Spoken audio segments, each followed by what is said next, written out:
Then the next one that we'll have is your conversations now with everybody around you. Normal conversation, quiet breaths. And it doesn't matter. Even if I'm going to be intense about my speaking, I still don't need loud breaths. And the real key is when you go into your DAW and you're looking at them and you're analyzing, if you need to bring it down more than 6 dB, then that's probably you haven't practiced enough. And this practice, here's the hardest part about it. 2 days from now, most of you that watch this will not remember that you're supposed to be practicing your breath, because that's normal. That's what happens to everybody. You have a life. You're worried about 400 other things. We've got all these other things going on. And to remember, so here's your assignment.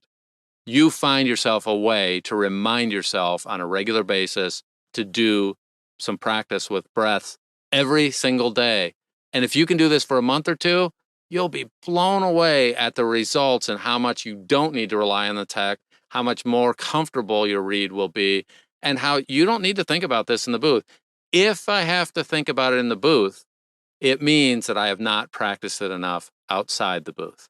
Because once again, I don't believe in booth breathing.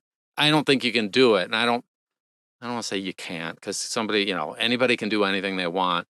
But I have 50 years of doing it one way.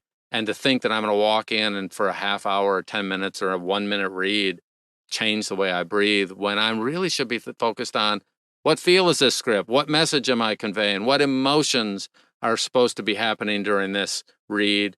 Not how am I breathing? That doesn't make any sense.